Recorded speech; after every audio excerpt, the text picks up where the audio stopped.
On the eve of America's 250th birthday, the celebration of the Declaration of Independence, I want to tell you something I believe with my whole heart.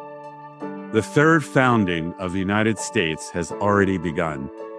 It will not be won on any battlefield, rather in our living rooms, our kitchens, and town halls, by ordinary people choosing one another across every line meant to divide us. Welcome to a special episode of Revolutionary Optimism. I'm Dr. Paul Zeitz. This week, our country turns 250 years old, and I want to use these few minutes to make a declaration and to give you an invitation. Let me start where our country started. In the summer of 1776, a small assembly of Americans gathered in Philadelphia to decide the future of 13 colonies. Over a few sweltering weeks, they drafted a declaration that would call a new nation into being. They knew the stakes. They knew these words could be read in a London courtroom as treason, punishable by death. And so they did something that still astonishes me. Before they pledged anything to a government or a flag, they pledged themselves to one another. We mutually pledge to each other our lives, our fortunes, and our sacred honor. That single sentence is a covenant of interdependence. It binds the fate of each signer to the fate of all the others. They did not promise to agree forever. They promised to hold together.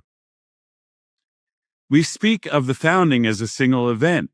In truth, we have already lived through two. The first founding was sparked by that declaration and secured only through 8 long years of Revolutionary War, where more than 50,000 lives were lost. It gave us a republic and eventually a constitution, alongside a wound it could not bring itself to heal. The second founding came 77 years later, after a civil war that cost more than 600,000 lives. Out of that agony came the 13th, 14th, and 15th Amendments to the Constitution and a new birth of freedom, a promise of equal protection, a nation reconceived. That refounding, too, was paid for in blood. Each time Americans were forced to ask the deepest question a people can ask: who are we to one another, and what do we owe to those who come after us? We are being asked that question again today. I'm a physician and epidemiologist by training, so let me offer a clear-eyed diagnosis of our body politic. We are not suffering merely from disagreement. Actually, disagreement is the lifeblood of a free people. We are suffering from contempt, the conviction that our fellow citizens are not simply wrong, rather they are enemies to be defeated and discarded. We are suffering from isolation, and we are suffering from a creeping despair that whispers our system is too broken to renew. Contempt, isolation, and despair, these are the symptoms. The underlying condition is a frayed sense of interdependence, a forgetting that we belong to each other. And a body weakened by a chronic illness is vulnerable to acute infection. I'll name it as plainly as a physician must name a pathogen: an organized, anti-democratic, authoritarian project carried under the banners of Project 2025 and the MAGA movements, animated by a white Christian nationalist vision of who truly counts as one of us. It works to concentrate power in a single set of hands and to redraw the boundaries of belonging so that millions of Americans are written out of their own country. Here is the part of that diagnosis that matters most. The condition is treatable. I have staked my life on the conviction that what looks terminal can be turned. I call this conviction revolutionary optimism, and it is not naive hope. It is the disciplined, evidence-based, love-centered refusal to accept the diagnosis of doom when a path to healing exists. The path has a name. It is the third founding. Hear me clearly. The third founding is not a date on a calendar. It is already underway. In union halls, in houses of worship, in classrooms, in county committees across this land. Ordinary Americans are quietly doing the extraordinary work of weaving themselves back together. And unlike the first two foundings, this one can be peaceful. It need not be paid for in war and blood. It can be paid for instead in courage, patience, and in the daily practice of showing up for one another. I'm not speaking from theory.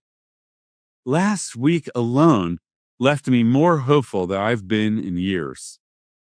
We launched the Renew American Democracy plan with extraordinary partners.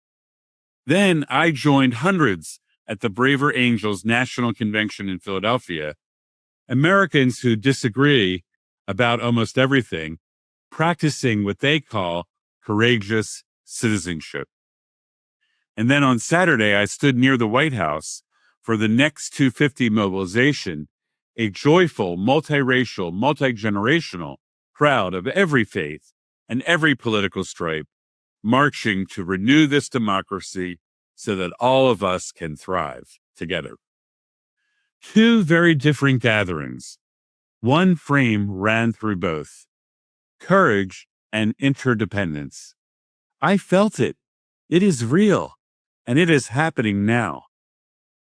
Let me say plainly what interdependence is and what it is not. It does not deny our differences. It dignifies them. It does not paper over conflict. It keeps conflict from curdling into cruelty. It does not dilute freedom. It guards freedom. It's the conviction that a rural conservative and an urban progressive, a person of deep faith and a committed secularist, can remain bound to one another without first having to agree. Each carries dignity. Each carries an experience this country needs. In my own tradition, the Song of Songs sings a line that has shaped my life. I am my beloved, and my beloved is mine. A song belonging without erasure, two who remain wholly themselves and wholly bound together. We can be fiercely ourselves and still belong to each other. So how do we move from a beautiful idea to a living renewal? We call it cohesion organizing. Rather than launching one more competing initiative, we practice the patient craft of weaving, stitching today's many organizations and movements into a whole that is greater than the sum of the parts. We're building it as the RAD enterprise on 5 pillars: Renew American Democracy. Block, defend the democratic guardrails that must not fail.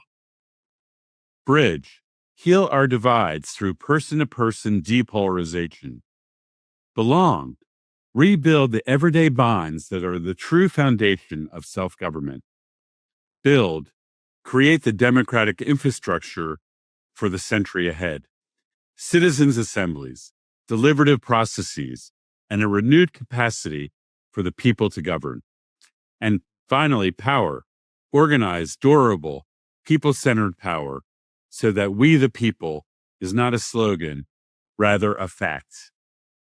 We are advancing a nationwide deliberation campaign so ordinary Americans can sit together, hear the best arguments, and reason their way towards a people's proposal that belongs to all of us. Our founders could gather a few dozen people in a single room in Philadelphia. We now have the means to gather millions across every state and every divide. They staked everything on a reliance on divine providence. 2.5 centuries later, The people are picking up the pen. I cannot help reading the timing as grace. The patriotism I'm describing is not the patriotism of dominance, or of nostalgia, or of my side must win. It is refounding patriotism, a love of country expressed as a new form of service. I'm loyal to the American promise that all of us are created equal, and that real power flows up from the people, never down from a throne.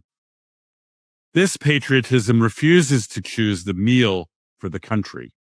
Instead, we set the table, and we make sure every American has a seat. It is, in the end, an egalitarian patriotism, one that insists that every American, without exception, belongs in the work and shares in the promise. So let me make my own pledge in the cadence of those who came before, with a firm reliance on the protection of divine providence. I commit my life to renewing democracy so that we can all thrive together. I pledge to all other refounding patriots my life and my sacred honor. Now I turn to you. The third founding has no single author.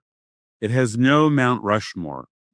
It will be written by all of us, or it will not be written at all. Your hands are needed on the pen. You don't have to leave your community, your faith, your party, or your cause to join this work. You only have to bring them with you. Read and sign the next 250 Declaration of Interdependence. Add your voice to the national deliberations opening now through the People's Bill of Rights 250. And learn how to join the Renew American Democracy enterprise at renewarsystem.com. Then do the next thing in front of you. Reach across one divide. Rebuild one frayed bond. Show up for one neighbor you were taught to fear. That is how a founding actually happens. One act of courageous, interdependent love at a time. 250 years ago, a small band of Americans pledged their lives, their fortunes, and their sacred honor to one another and changed the course of history. We are their heirs. The question that defined them now defines us. Who are we to one another? I believe we are bound together. I believe our best chapter is still unwritten. The third founding is underway. Take up the pen. United we deliberate. United we refresh. United we rise. Peace. Thank you.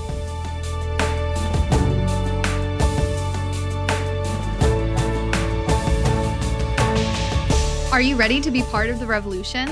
To learn more about building movements, please visit unify-usa.org. To get to know Dr. Zeitz, please visit drpaulzeitz.org. If you like this show, be sure to follow on YouTube or your favorite podcast app so you don't miss an episode. Revolutionary Optimism, transforming the world one episode at a time.